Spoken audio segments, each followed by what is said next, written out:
Yoshi, but I had to come talk to you guys about something that I'm noticing. It's a little trend, just a little one. Okay, so like self-care is something that we definitely want to promote. You know, we definitely want to just make sure we have that.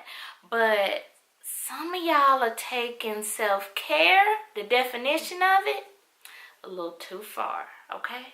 Here's the thing, self-care is supposed to be about making sure, you know, you're doing things that make you happy, that doesn't put you too much out of your comfort zone. You know, you're supposed to be avoiding things that's going to trigger you. So when we are engaging in self-care, that is making sure you're tending to you. You know, it's making sure that you are putting yourself in a position where you feel good about yourself, you're happy, you know, you're good about life. It's doing the things that you like to do. You know, self-care is supposed to be about, you know, taking care of yourself.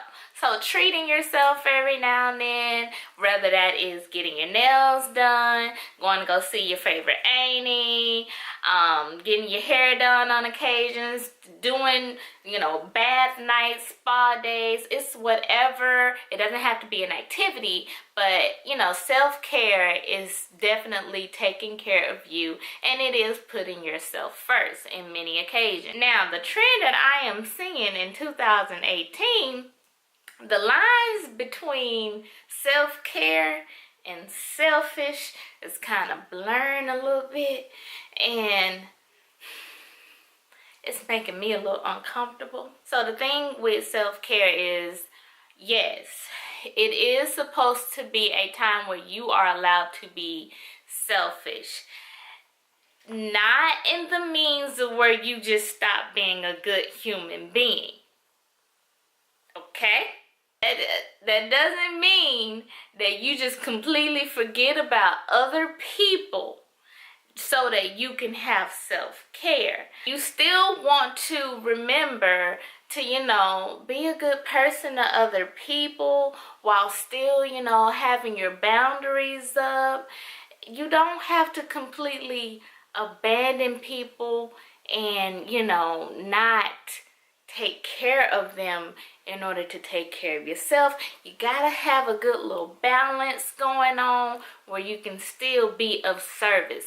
Self-care does not mean stop being of service. Like y'all really getting out of hand with the term self-care. Like, it's to the point to where y'all doing stuff like y'all treating people wrong. You can't treat people wrong in order to engage in self-care. Here's the thing.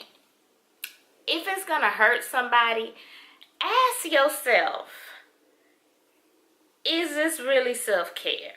Because I swear it seems like y'all out here leaving people like out to dry. Like, it's just to engage in the self-care. Like, I'm seeing stuff like, so girl, I had $10. And she was talking about she didn't have any lunch. But I plan on getting me 2 4-for-4s. One for lunch and one for dinner. So you let her starve? Yeah, girl. That's self-care. I wasn't cooking that night. Or, girl, so she was drowning. Like, couldn't swim in the pool. But my Uber had showed up outside. So I had to go. So you let her drown? Yeah, girl. I can't be disputing no more charges. That's self-care. Or even, so I went to go pick up Jaquan from school, and Tiffany called me asking if I can pick up little Kevin because she was working late. But that would have made me 20 minutes late getting home, and Dateline was coming on, and it was a new episode. Girl, you know you can't miss the first 20 minutes of Dateline. You missed the whole episode. So what did you say? I don't know.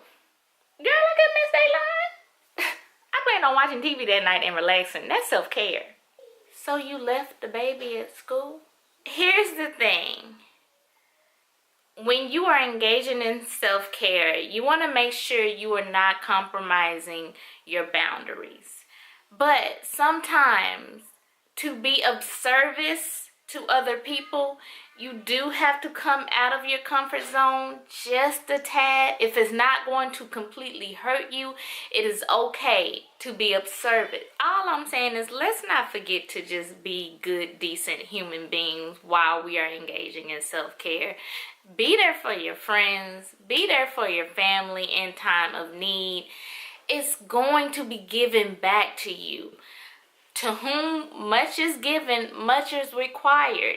So there are some times where, you know, you may not want to go pick up little Johnny from school, but if your good homegirl, your good friend who you know is always there for you, if she is asking for a favor this one time, you know, record the show, girl. You'll be back, and I promise you, like, the universe will give it back to you. You will be blessed in the end. Self-care is not simply being selfish for no reason. You can still take care of yourself and be a good human being in the end, and be a good friend, sister, brother, uncle, auntie, whatever the case may be, and you can still be, you know, have a healthy self, okay? So can we leave this very low whack definition of self-care in 2018 as we are slowly but surely approaching 2019? Like, the way self-care kind of evolved into this selfish, self-centered, narcissistic definition, I don't know. I don't know. But it needs to stay in 2018. Like, no, help a sister out, help a brother out. If you see them in need, it's okay. Like, let's be there for one another. Still take care of yourself, treat yourself, spoil yourself. That's self-care. Don't let anybody double cross you. Don't let anybody treat you a way that you shouldn't be treated. That is self-care. Kicking somebody while they're down, or not helping someone up, not adjusting your sister's crown when you see it needs to be adjusted, that is not self-care. But anyway, that's my little rant for this evening. I had to just come and get that out. I feel so much better. Self-care. Anyway, hope y'all enjoyed this video. Make sure you like and subscribe so that you can be in on other Talk with Yoshi videos where we do deal with self-care. We get out all of that junk and talk about that stuff that's going on in our mind and in our head. And, you know, I want you to be a part of that. So make sure you subscribe, like, go follow me on Instagram, and I will see you in the next video. Bye. I hear you breathe, but I can't see if you're right here next to me. Something's wrong, wasn't it fun? Is it now we're